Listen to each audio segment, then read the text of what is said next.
Well, hi, everybody. Welcome back to another episode number 98 of Speed Tips by Bob and Chad. Of course, Bob and Chad, we've been on the road this weekend, frequent flyers, flying out to New York, and we got to hang out and spend some time doing the school there at Close Racing Supply. Man, I tell you what, and anybody that's listening, if you've never been to Close Racing Supply and you're out in that area, you definitely need to stop by. What a magnificent facility, and I was impressed. The school went well, everything went extremely well, and got to meet a lot of racers. And it was the largest school that we did all year, so it was definitely a lot of fun. We thought that. I definitely had a great time. I thought it was great. Russell says the school was awesome. Thank you guys. Well, we appreciate it, Russell. You guys were awesome too. I mean, it was a great class. The questions were just the right amount of questions, and the flow went well, and yeah, it was really good. And like I said, Joel did a heck of a job making sure that we were all where we needed to be and getting everything all handled, and I was impressed. So how's Chad today? Good. Yeah, that was definitely a fun weekend. They got a first class operation there. Everybody that works there does such a good job, and great to see all the people out there in the New York, Pennsylvania, Ohio area. And yeah, a lot of fun last weekend. Come back to March Madness. Nothing to do with Yeah, nothing to do with basketball. It's build season. yeah, Pretty it is busy Monday. definitely. It's definitely build season, and some people are still not ready to not don't have their cars ready, and they're still working on them, and so it's a lot still going on. Of course, we had such great weather here this last month that it was all about race season, and come, of course, come to find out we're really still in March because when I went out to my truck today, I'm like, holy crap, it's cold. Yeah, I got off the airplane in a t-shirt and I went outside and the wind was blowing and I'm like, oh man, where's my hoodie? Yeah, Welcome, no doubt welcome about it. back. Welcome back to the frozen tundra. Yes, yep. And the weather doesn't look good for this next weekend, so I'm afraid some of the boys aren't going to get to go racing like they were hoping to. I guess Stewart, Iowa had a practice. We had some of our customers went down and practiced last Saturday at Stewart, and that new cup that we redid seemed to help the car quite a bit. So we're pretty Cool. pleased with that, and great that that worked out good. Good. Awesome. Rick said, "Do you set ride heights and scale with pressure shocks on or off?" Uh, I actually leave the rears on the car and I take the fronts off when I set my ride heights and set my scales. A lot of times the left rear will settle. It doesn't really hold height in the car because it settles to its pressure. So I leave it on just because of the fact that I don't, it's more set. Most, back when we were running outrageous gas pressure shocks, we were probably doing that. But we found, now the gas pressure isn't as much in those shocks as what it used to be. And we just found it better to leave the rear shock hooked up.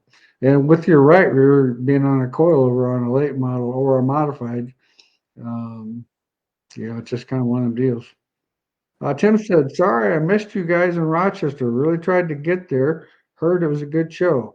Yeah, actually, I was very pleased with, of course, Chad will say more, but I was very pleased with the Rochester show. A lot of people through there, and there was some actual sellers there selling some merchandise, and I seen some people walking around with some merchandise, and yeah, I was very pleased from Yeah. our standpoint. Yeah, it went really good. The attendance was double from the first year, and I think it was really awesome to see everybody, and we had some fairly big companies there that I was pretty nervous going into it. When you get companies like Quick Car and Willwood and Aero Race Wheels and Dyer's rods, these big companies that come a long ways, and you're trying to hope that they get some quality people to talk to, and that they're happy with the amount of people that come through, and then hopefully they come back next year. So everybody that went through there, we had people monitoring and watching. So we already have 6 confirmations of new companies for next year. So we're pretty excited. Looks like it's probably going to be the same weekend. We were going to try and slide forward, but I think the Mayo Civic Center is booked the way it sounds. But Ruby's working on that, and we're working on trying to get even more companies here and bigger companies, and just have a really awesome circle track show. We're pumped. It was a good day, I think. So thanks to everybody that came out.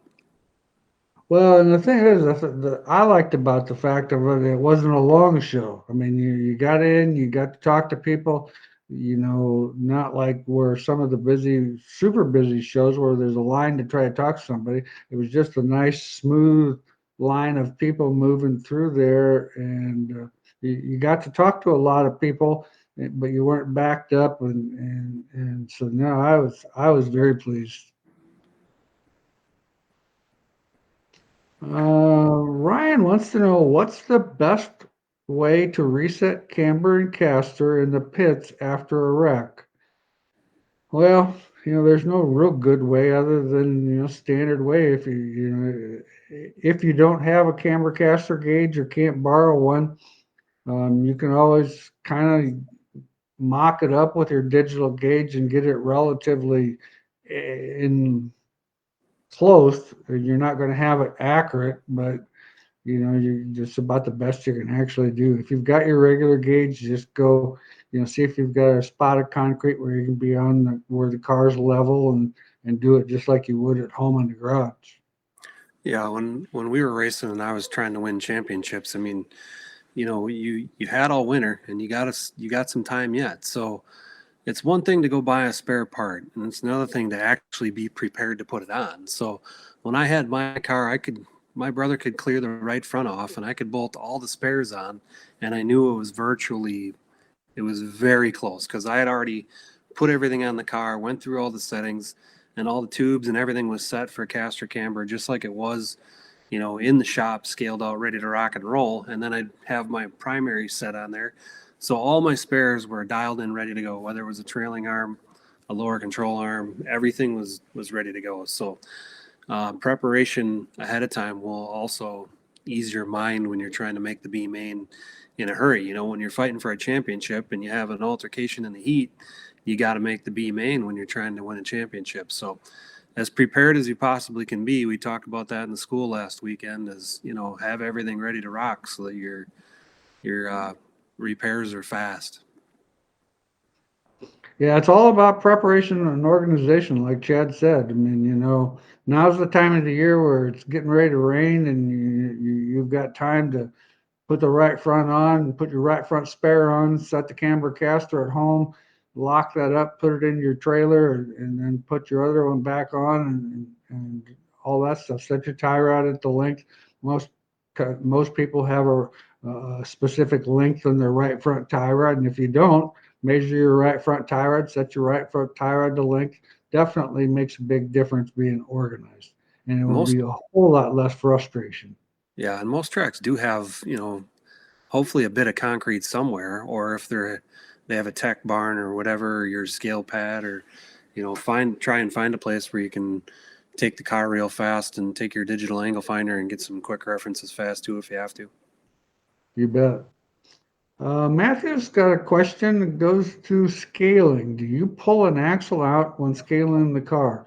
Most definitely, I always pull my left rear axle out because, of course, the left rear axle's got the gas pressure shock on it, and it's also got the most load on it. And so I always pull the left rear. That just frees the car up so that it doesn't bind. If you don't take the axle out, you'll watch the tire actually flex more as it's trying to twist and resist that movement of that bind in that axle. So yeah, definitely take the left rear axle out. Kempson wants to know, does BHE update older cars? I have a 2012 GRT that I would like to update. Just wondering. Yeah, we have no problem. We work on anything that's workable.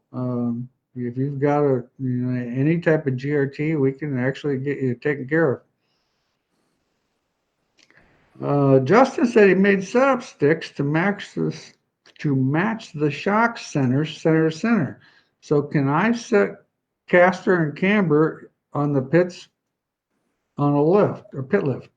Of course, yeah. That's so when go back to when I talked about having spares ready to go, but we also had the setup stick ready to go. So when you were putting the suspension back on, you'd hold that suspension at your ride height so you could quick reference your numbers there when you get all the suspension put on too. So, like we said, as much as you can help to get that repair done quickly, and as much data as you can write down in your notebook. So in the unfortunate case of full contact racing, you can fix it fast. So setup sticks are pretty awesome. Most of the asphalt teams now are doing all their front end stuff on setup sticks, but they're at their down numbers. So they have the sticks at their full travel, and then they do most everything on jack stands. Well, that'd be a whole lot easier. You missed Darren. I missed Darren. Back to Lawler.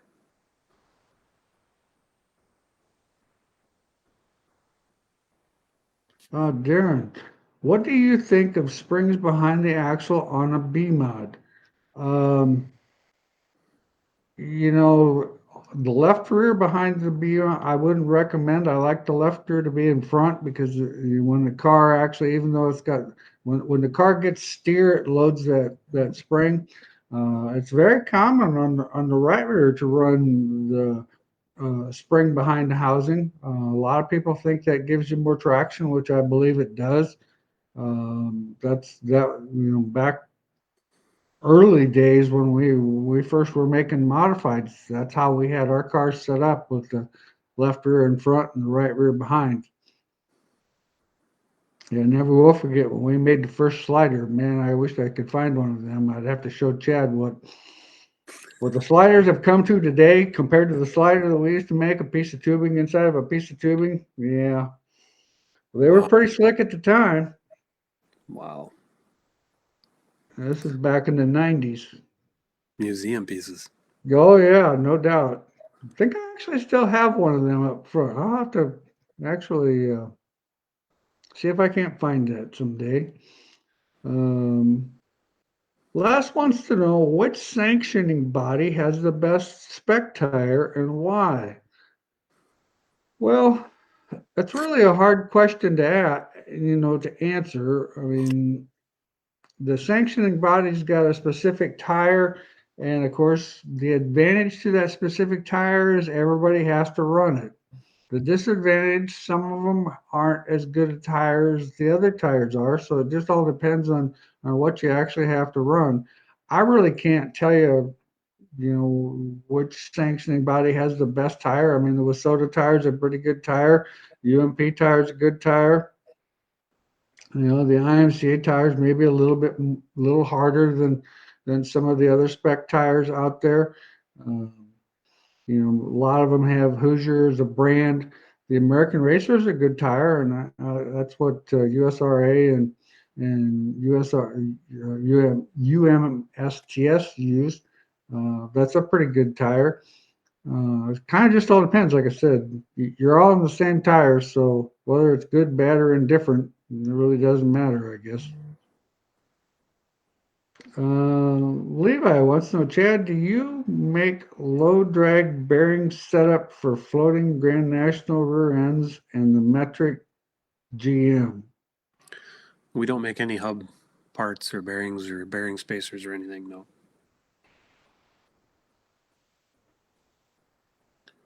Yeah. DRP is probably the one that we use the majority of their components on that stuff. Their stuff seems to be pretty good. You can go on their website and see what they've got. We stock the stuff for uh, a 9-inch Ford type Grand National or a quick change, Grand National type hub. We stock all the parts for the Ford 9, or I mean the Pinto 9-inch rotor, or the Pinto front rotor and the metric front rotor. Uh, as far as the metric GM, you'd have to actually probably go to DRP's website to see if they make such a thing. I'm not real sure. Sean, on the Weir's rear end mount, what is the point in the three sections of mounting slots for the pull bar? There is a front set of holes, a middle set of holes, and a rear set of holes. Is the center spot the preferred spot? I'd say most of the cars are in the front slot. Back as the evolution goes, we were used to be like 4 inches in front of center line when the pull bars traveled a lot. So, and now even today on a UMP car, you'd probably want to be in the front set of holes. So, but as we evolve and we travel the pull bar less, it doesn't cam over center as much as it used to. So then making a longer bar going back on the upper link plates can give you more traction, but you just need to be careful that you're not getting a lot of pull bar travel so you cam that pull bar over.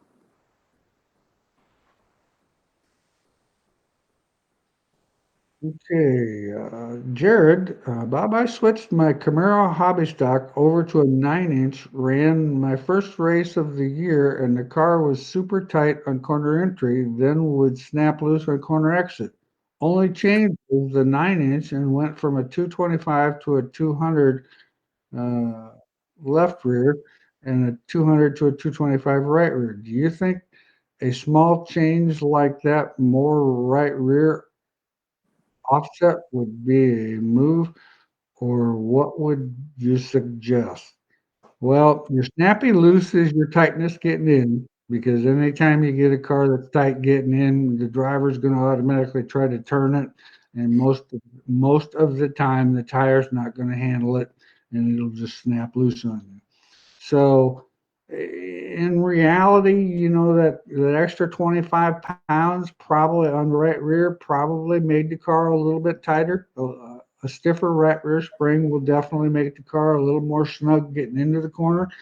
I wouldn't think it would be that huge of a deal. So I would make sure that I have my rear end lined in there correctly, like I had the one before. I always tend to on my stuff. I always line up my left side tires so that they track in line, and then wherever the right rear is, it is what it is. Um, if you can run wheel spacers, I'd probably spacer my right front out or run a different offset, spacer it out so that my right rear is inside the right front probably an inch, so that works pretty good. Other than that, I really wouldn't know what to tell you other than if something's just not, if you've got something in a bind or something like that. But it's possible that that change in the spring rates could definitely make the car feel different for you. Changing to a soft right front spring, what's the difference in settings in setting it to the 3-inch compressed load versus setting it back to the original ride height? Well, anytime you're going to look at the down number, if you go from a 500 to a 600 or 600 to a 500 and you base it on the down number, your ride height's going to change. So you need to be careful when you're tuning the down number or how soft you're going. That if you go from a stiff spring to a really soft spring, you're going to compromise your ride height. So a lot of the times you still need to have the ride height right. So just tuning the down number can be difficult unless you can chain or run a short shock. So a couple years ago, you could pre-wind the right front on the IMCA cars, and then when they took that away, it kind of took all that soft right front spring away. So you need to be careful tuning the down number just to make sure your ride heights don't compromise. If you go to a 350 right front and you tune the down number to the same as what you had with a 550, your ride height's going to be sky high, and that's going to change your roll center, and you're going to put a softer spring in thinking you're going to rotate, and you're actually going to push. So you need to focus probably more on the static number than the 3-inch number.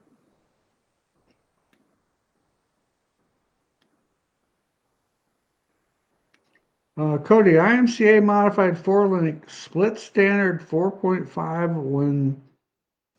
When do you want more split or do you not? When would you move top bottom rod up or down on the cage? So, I mean, most of the world starts at that 4.5 up, 4.5 down. That's a pretty general starting position. I'd say probably the number one change or number two change would probably be the left top rod going down on the cage to index it. So that will make the car rotate into the corner faster and freer and give it more exit traction. That's one popular change. I'd say probably the second one would be the right bottom rod going up on the cage to give you traction. That basically gives you traction all the way around the corner, but you'll remember it more on exit. So that's a pretty popular one for getting exit traction later in the night when the track gets slick. There's a handful of other options that you can do there too. Some of them are, some of them you're going to get a reaction that you're not going to like. So you're going to lower the left bottom rod all the way down to get traction. But once you get too tight off the corner. So I generally don't like to play with the left bottom rod on the cage. I like to just stay in the 4.5 hole. But, them are probably the three most popular, I would say. Brian, what's the advantage of the pull bar mount in front of the axle or behind the axle on a quick change? So that's you kind of kind of just talked about we that. just talked about that. I don't know if you're on yet, Brian, but going back is more traction, but you just need to be careful that you don't over travel. I see Sean was on a solid 3-link, so definitely on a solid tube. The farther back, the more traction because you don't have to worry about pull bar travel. So, if you're a UMP car, you're going to be forward to center line 2 to 4 inches. On a IMCA, USRA, USMTS, or a B-mod style car, then you can tend to drift back a little bit and get a little more traction. Buddy, what does the pull bar do in a sport mod and how is it affected by change in angle of side to side? Even though a pull bar is solid and it's not moving, it does the same thing as or I shouldn't say pull bar in sport mods. It's a solid upper link. Pull bar is one, of course, that actually moves. The solid upper link does the same thing as a pull bar. You can move it to the right. And anytime you move it closer to one tire, you're going to influence that tire more. So if you move it to the right, it's going to actually give the car a little bit more side bite. It's going to make the car a little bit more right rear sensitive. A lot of times in low horsepower cars, like with the crate motor, we will run it as far to the right as the rules allow us. Lengthwise, does the same thing. If I could run that a little behind center, I feel it has more traction than in front of center. I wouldn't run anything that doesn't get that much movement. I definitely run it center or behind center for sure. Buddy, what does very excellent. Tim says Levi Jones uses good grease and makes low drag.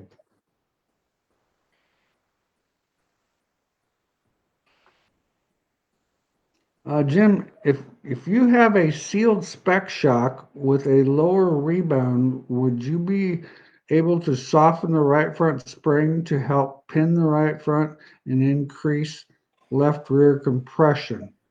Yeah, you definitely could. I mean, the softer shocks, if it doesn't have as much rebound in it, it will actually like a softer spring better than it would a stiffer spring by far, because the stiffer spring needs more control on the rebound side than a soft spring does. So I would definitely say the softer spring would, in that situation, in your particular question, I think it would definitely help increase the left rear compression. Justin, what's the difference in feel if a right front's a 400-pound spring versus a 600-pound spring at the same 3-inch number? The 600-pound spring is just going to make the car more rigid. It's just going to feel stiffer, just like the spring would be stiffer. What would you say, Chad? I'd say, yeah. I mean, like we just talked about a little bit ago, going to them soft springs, you're trying to do it to get the motion. But when you go to the 400, if you can't control your ride height number, you're going to have issues with that entry and you're going to defeat the purpose of going to the soft spring. Um, and also, having a really soft right front isn't going to allow you to transfer weight to the right rear. So I'm not a huge believer in the really soft right front. I mean, some of the guys that are, the open cars can run a soft right front because they have a bump stop. So then they have that increased rate later on to get the car to come off the corner and they can manipulate ride height. So it kind of just depends on the package and what you run and where you run. But yeah, so tuning the down number again when you go that soft is going to manipulate ride height bad. So Joshua wants to know what change could you see when going to a softer on the right front with no bump stop? Would it help or hurt the car turning into the corner? Well, seems to it's be the going to common help. Yeah, common it's question tonight. Yeah. it's going to definitely help the car turn into the corner. One thing you have to be careful of, whatever happens to the right front is going to happen to the right rear. So sometimes what can happen is we let's put a soft spring in the right front. The car enters the corner, turns real good, but it loads the right rear so fast that it can actually cause a push because of course we don't have a spring holding the right front up and putting load on the tire, because anytime we soften the spring we actually take load off the tire because the spring absorbs the motion rather than the tire does. So when that happens, now all of a sudden we've got a tight condition, and it's just because we've got so much side bite on the right rear because the right front let down and the right rear had to take over the load, and now we actually have a tight condition. And once again, that's going to be that car that potentially could be snappy loose coming off the corner. Because once you break that loose, the right rear is loaded so hard that once you break it loose, it just snaps loose. Okay, Matt, if you're using a load numbers, they need to be the same as what you changed from. Yeah. I mean, if you have a 500-pound spring and your ride height number is 650 and you put the 550 in, your ride height number should be 650. And same with your down number. If you want to tune that down number the same, you tune that down number the same. Your ride height's just not going to be quite the same when you focus on your down number. And when you're changing 50 pounds or a small amount, that ride height number is not going to be hugely affected. But like Chad said earlier, you go from a 550 to a 350, Yeah, now all of a sudden the ride height's going to be sky high. for sure. The bigger the manipulation of the rate, the more effect it's going to have. Uh, Jared, yes, allowed wheel spacers and can run any offset.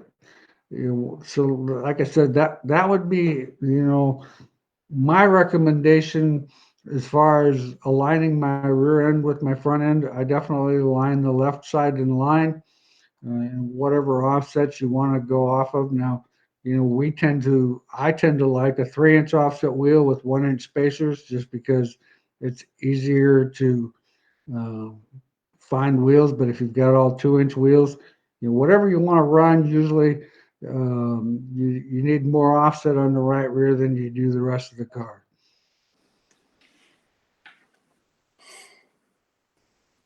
Um, Adriel, any tips on using a left rear chain to tune on a 3-link Power Midwest Modified, or Pro Midwest Modified, whatever?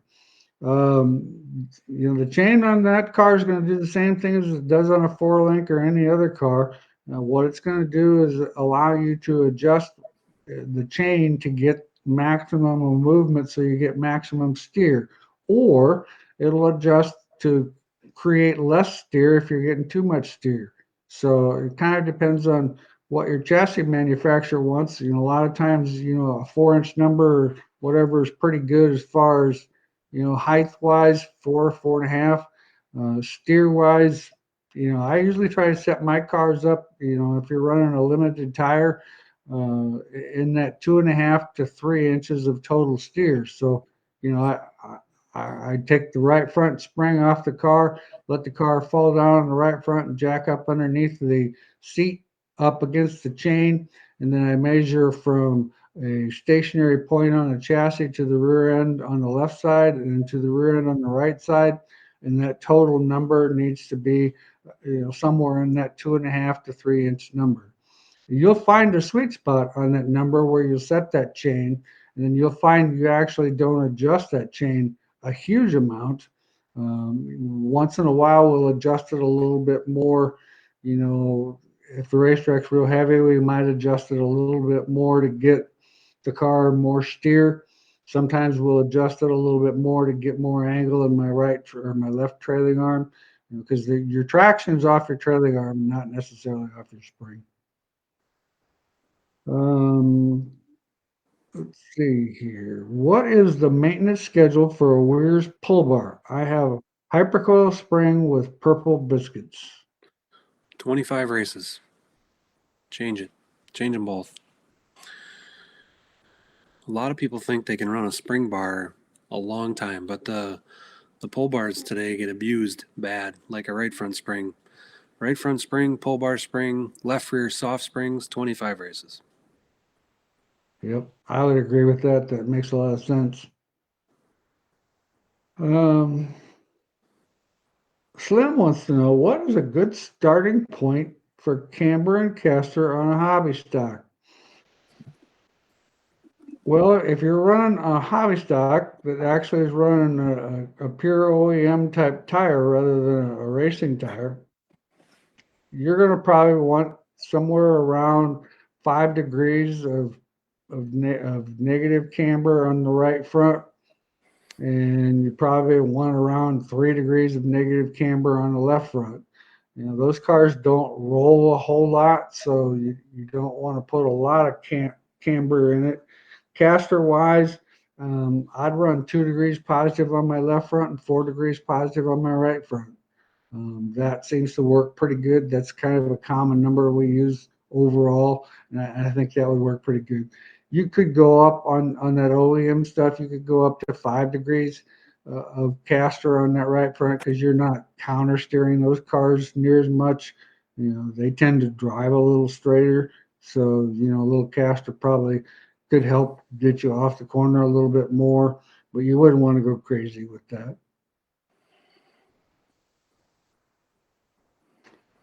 Jared, what's the caster camber numbers you like on a Camaro? Pretty much about the same thing. Once again, like on a Camaro, you could maybe go 6 degrees of camber on the right front, but I wouldn't go much more than that. It really depends on the tire that you're running, to be honest with you. And you can tell, if you take heat gauge or whatever, you can sometimes tell, if the inside's running a lot hotter. Or best thing is actually look at tire wear, and once you have this set up and watch your tire wear, if the car's wearing on the outside of the tire, it needs more camber, and if it's wearing on the inside of the tire, it needs less. Gary, explain bites. How do you know if you have too much or not enough bite on a hobby stock? Well, the more bite you have in the car, the straighter it'll come off the corner. However, keep in mind a balanced race car is your best bet, because all of a sudden, if I have a whole bunch of bite on my left rear tire and I don't have enough on my right rear tire, the car's still going to not really want to come off the corner right, because it's loading the left rear tire so much that the right rear tire is not doing what it's supposed to do. The more I load the left rear tire, it takes load off the right rear tire, so the car is going to be freer on corner entries. So you got to kind of remember that too. In my opinion, on those type of cars, 120 pounds is a pretty good number on a hobby stock car type deal. They do roll over a little bit more, so we tend to run a little bit more bite just because of the body roll that they actually get and the weight transfer that they get. Joshua, I think the general right rear load is around 400 to 425 pounds, but my car does not want to turn in the tacky very good unless I'm around 5 to 525. Anything else I could change instead of that. Um, what's I guess once again, it's back to the tire. Can you run, do you have the option to run more stagger? If you can't, then once again, put more stagger in the front of the car. That'll help the car turn getting in. It'll tighten it up coming off. But if you're limited on stagger, I can understand why you'd have to have more left rear in the car to get the car freer getting in. But it's still, I would think that 500 to 525 would make the car a little bit tighter coming off the corner. What Yeah. else you could change? I don't know. You got any ideas, Chad?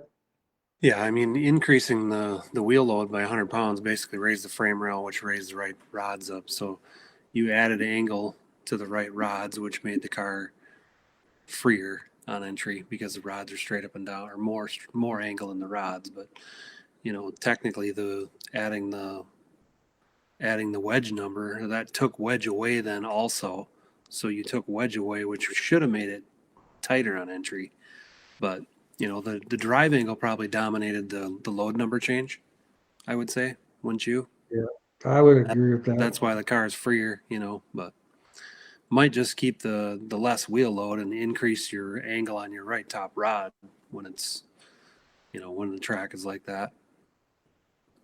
Um, Michael wants to know what is your adjustment to go to on a sport mod when you realize they're farming the racetrack before your heat race and it will be more greasy than normal. I've actually found on a greasy racetrack, you almost have to set the car up to the point where it's like a dry slick racetrack. I'm moving some lead over to the right door bar, trying to get maximum roll in the car on that greasy stuff. Um, you know, I wouldn't take stagger out of it, but I would move weight. And actually, like I said, I'd put weight on my right door bar so that the whole car rolls on the right side more, just because of the fact that you're going to need side bite in that grease. But don't take stagger out of it. Keep the stagger in it so that it still turns in the middle of the corner for you.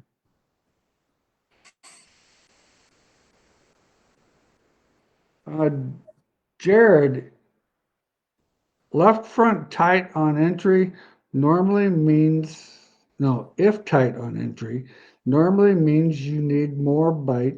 Bite gets you on, stagger gets you off. Yeah, I would agree with that. Jared, you got a good point there. Thanks for your input. Yeah, that's kind of what I meant. Like when you increase the wheel load, you basically took wedge out of the car, but it increased ride height. So it's hard to say which one was more effective there. But instead of like he just said, instead of increasing load in the right rear, I'd either raise the right top rod or put left rear wedge in the car.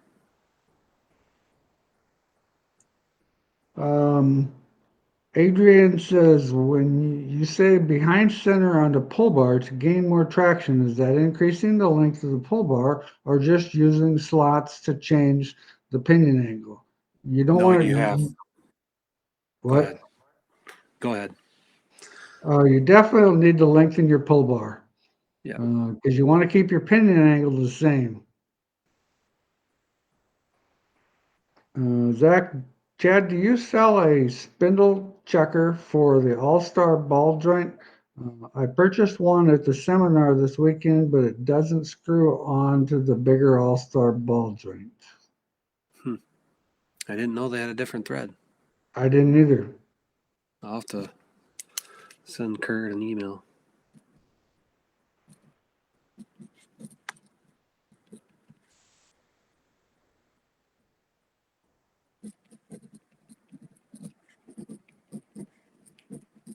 But at this point, you don't make anything different than that one, do you, Chad?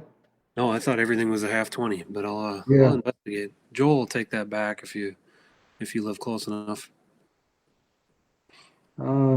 Jared, so square the left side up and have the right rear 1 inch out from the right front or the 1 inch overall on the right rear. Yeah, that definitely will. If you're having trouble turning, that'll definitely help you turn.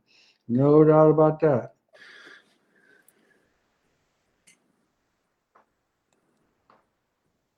Robert has a Skyrocket 3-link street stock. Do you think that with the front stub that has the right front forward, that you need more rear steer? I don't think so. I mean, I probably would actually need less. I think the right front being forward helps the car turn getting into the corner, and I think that helps the car get into the corner, and your steer is going to help you turn in the middle and off. So I think steer number is going to probably be about the same, maybe a little less. Jared runs the IMCA G60. Cody, what do you look for to know when a tire is at the end of its life, and how to increase tire life? Thanks. Increasing tire life is a little difficult. Keeping the tire clean, as soon as you get done racing it, wash it. Don't wash it with any soap or anything. I would wash it with some hot water. And there is some actual companies that make a tire wash, but don't use something like Dawn or Simple Green's your worst. Any of those things take the life out of the tire because they take the oil out of the tire. What you want to do is you want to keep the oil in the tire as much as you can. When you grind your tires, if you grab that rubber that you ground off the tire, and if you can clump it together kind of like a snowball, it's still a good tire. If that's just a powder that won't stick together, that tire's done. That means there's no oil left in that tire. Um, John, is more right rear spring the best way to free up on corner entry in the middle? Actually, more right rear spring will actually tend to tighten the car up a little bit on corner entry, but once you're on the power, once you're back on the throttle, it will free you up in the middle. So you've got to kind of keep that in mind a little bit. If you go stiffer on spring, you've got to be able to get back on the throttle a little quicker to help the car rotate, but it will definitely drive usually through the middle of the corner better. And keep in mind, your race is won in the middle of the corner. So if you pick up speed in the middle of the corner, you're going to get speed off the corner, which is going to look like you have a lot more forward bite, but you're actually just going off of momentum and the car's driving up off the corner better. Cody, is there anything wrong with running 2 batteries to keep from having voltage drop at the end of a race? Boy, Cody, that's a question that'd be over my head, man. I'm not a mechanic. Alternator. I would run an alternator on the car.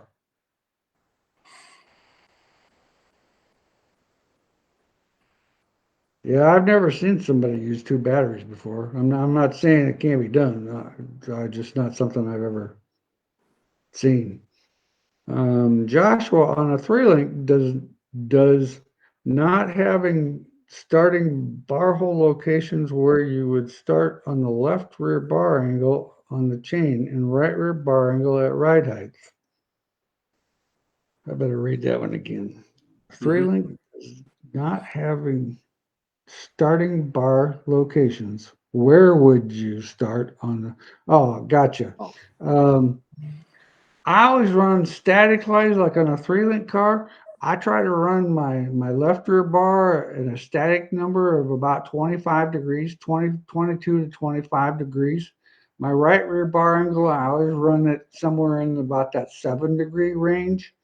And depending on what your rules are for location on the rear end itself, um, we'll probably run that left rear on a 3-link car in the 5-inch hole. Right rear, we'll run it probably in the 4-inch hole or 4 inches below the rear end. So that's kind of the angles that we want to run and where we want to run it. Sean wants to know what the best tire dope is. Man, I don't know. You'd have to call some of those late model guys. I don't know nothing about the tire. Uh, Troy says 112-volt battery per IMCA rules. Now that makes sense because I couldn't understand why I'd never seen two batteries. Zach says spindle checker works for the ball joints. I'm allowed to use it in my street stock, but it doesn't fit the screw-in ball joint I use on my pro stock. It's a great product. yeah, I'll check out the All Star uh, ball joint threads tomorrow and see what's going on there. Okay. Travis wants to know how would a tight helix act versus a standard spring in the right rear on my IMCA Sport Mod? What that tight helix does is it actually kind of gives you, it's a progressive spring. So the car actually, at ride height is probably going to act the same as a standard spring. As that spring compresses, it gets stiffer, which will in turn give you more side bite and load the car. So in other words, the idea behind that spring is to help the car be tight getting into the corner, and then of course it'll help the car when it gets back to the normal height. It'll actually react as a stiffer or softer spring to get you off the corner. So stiffer to get you in, softer to get off. Sometimes it just all depends on the driver and how they like to drive the car. A lot of guys like that spring, and a lot of guys hate it. It just all depends on your driver whether he likes that feel of that multiple spring change, and just there's a lot of cars. There's some cars out there that are going really good with that tight helix and sport mods. I mean, your national champion runs something like that. Um, a lot of guys, like I said, some guys like it, some guys don't like it so well. Very popular in stock car. A lot of stock car, the heavier cars seem to really like it. Yeah, I think they're getting more travel, right? I mean, the more travel the tight helix gets, the more it responds. So if you have a Right. car that has enough travel to compress it enough to get the rebound force, it's definitely a benefit. Okay, well, we've got about 10 more minutes. Anything new and going on at Weirs that you want to share with us, or you haven't had time to think about because you've been gone all the time? We were joking today. I had a couple new things we were talking about, and most of the new stuff gets put on hold during March Madness. So we did have one thing we had to escalate up the ladder today for the new Hunt bike that had to get done today before our show this weekend. But most of the racing product new stuff has been put on hold because we're just full throttle trying to keep the product going out the door this time of year. So just a really busy time for us. So most of the new products get shelved for a little while, and then we fire it back up here in April and May. So, but we do have a lot of stuff going on. I think people will be pretty shocked to see the new Ultra Force stuff we're working on, and a lot of new trinkets and tools. So it's exciting. Like I always say, such a great team of race car drivers and crew chiefs and engine builders and chassis guys, and they bring the ideas to us, and we love it. We take care of them, make great stuff. That's what we do. Awesome. Well, we have a few minutes if you got any other questions. When's Um, when's the next one? Next one would be the 20. No, it's actually into April, and I don't have my calendar turned to April.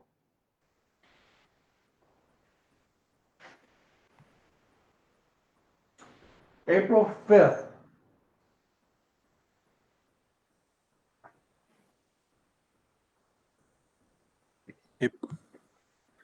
That will be episode number 99. April 1st. April 15th will April be episode 100. April 1st. You said 5th. Oh, April 1st? First. April Oh, yeah, Fool's that's Day. right. Oh man, we're gonna get all kinds of fun questions that night. Huh? Yeah, yeah, no doubt. Yeah, we might even talk about more tire dope.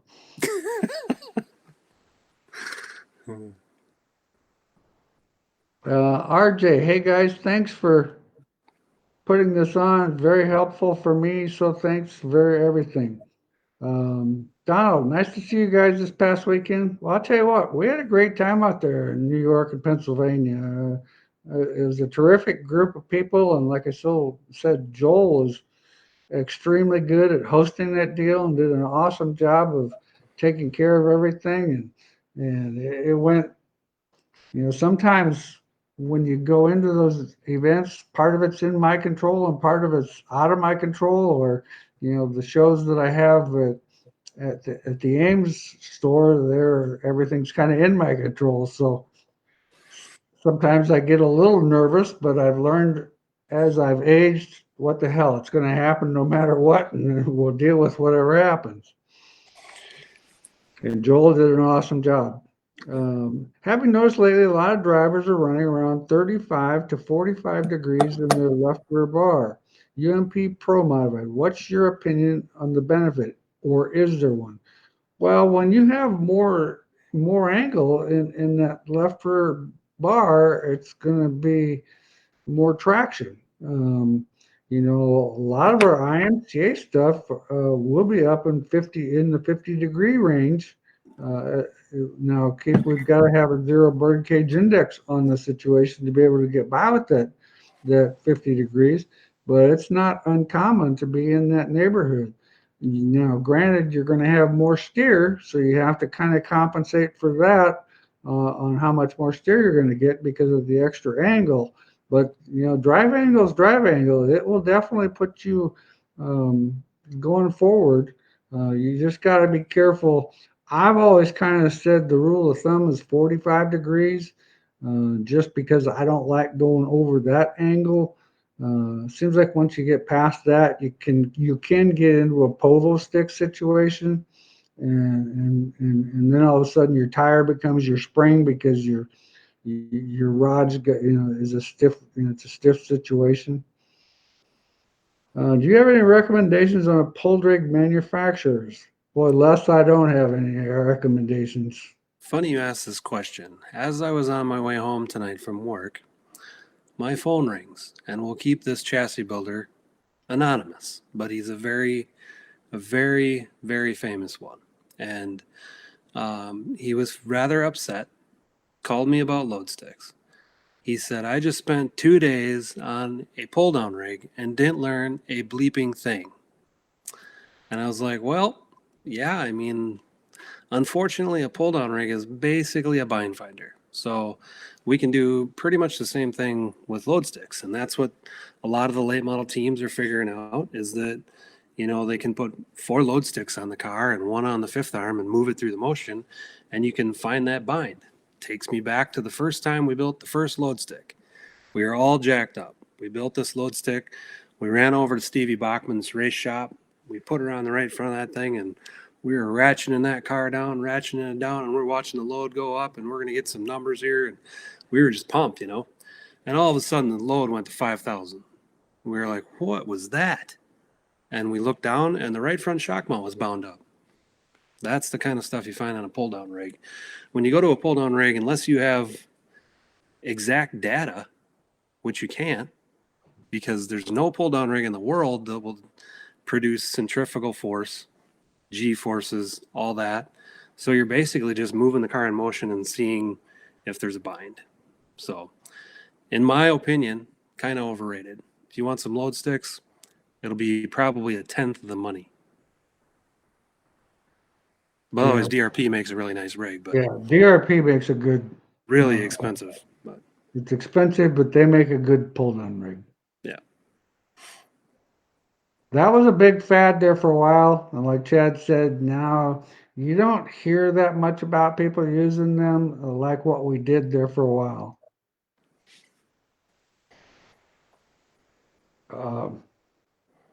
Jake, any tips on a driver that tends to focus on and match the speed of the car in front of him?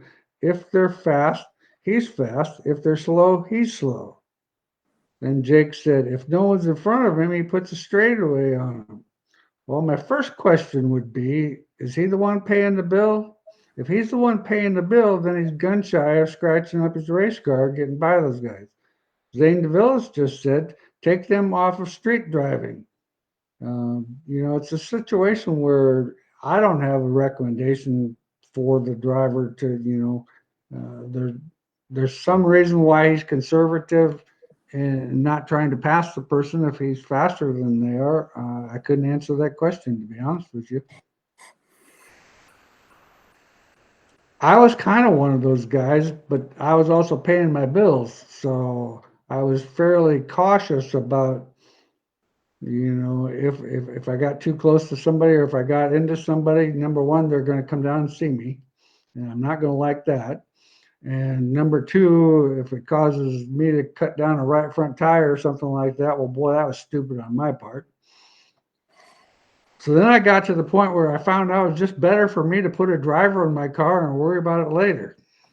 I won a lot more races by having somebody else drive my car.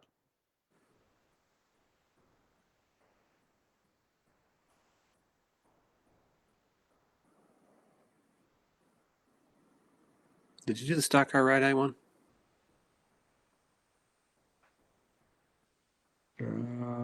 Matt?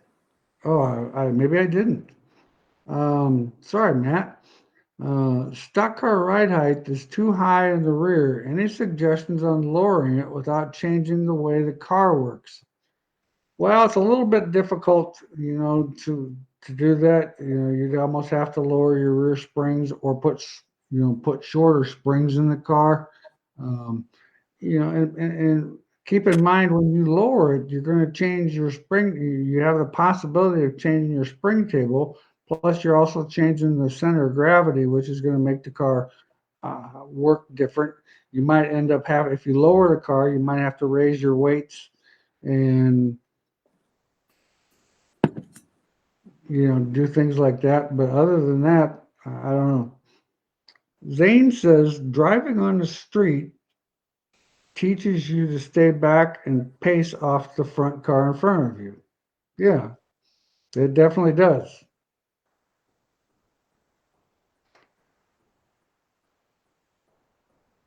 Jason installed a quick change on my Wasota Midwest Modified and found the right rear got 100 pounds heavier. Is that normal? Also, cross is 50% and the rear is 100 pounds of bite, 51% also different with the 9-inch. Not sure what to expect now.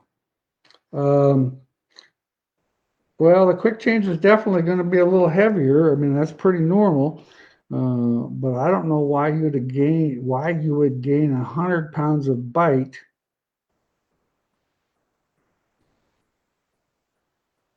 Hmm. Well, Jason, I can't answer that question. At least I'm not thinking of it the way I should be. Yeah, I mean, the quick change is definitely heavier, right? Yes.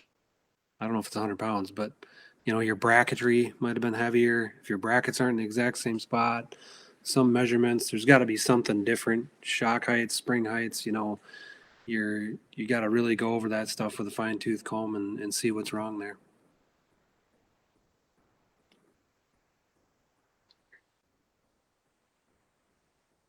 Lost 100 pounds of bite from the 9-inch. Yeah, So something changed somewhere. something in the rear end brackets is different than what you had before. Yeah, because the rear end, if you put everything exactly the same and everything's the same center to center measurements and all that, there should have, I mean, you should have just got heavier as all the Overall. car should have done. Let's see. Tony, can you revisit the benefits of having the pull bar to the left or to the right on the rear end? Open sport mod. Um, when you move it to the left, it's going to influence the left tire more. So it's actually going to give you more traction up off the corner. However, sometimes when you move it to the left, it actually takes and loads the left rear more. So it takes load off the right rear and it causes you to lose side bite. So the car will actually be freer getting into the corner. If you move it to the right, it'll tend to hook the right rear tire up more, which in some situations is good if your car is too tight, but it's also going to give the car a little bit more side bite, making it too tight. But it can free the car up off the corner a little bit better. So you kind of have to, like I said, on a limited horsepower car, I tend to run it more towards the, like a 1 inch off center to the right. And of course, now, like with our IMCA type rules, we've got to stay within the edge of the drive shaft. So we've got basically a 2-inch window that we can move that pull bar from side to side and still be within the rules. They won't allow us to move it clear over to one side or clear over the other. So anyway, that pretty much kind of tells you what that's all about. And you just wherever you move it, whichever tire you move it closest to is going to influence that tire more. All right, we're past our 8 o'clock. We appreciate all the questions tonight. You guys had a lot of great questions, and we appreciate that. Everybody's going to be not too far from racing here pretty soon. If weather permits, we're going to start going here pretty soon. I know the races out here in Iowa are scheduled for that first weekend in April. There's some races next weekend in Nebraska if weather permits it. And so hope you guys all have a good time, and thanks for tuning in tonight. Thanks, Thanks, Chad. everybody. Yep. Thanks, Bob.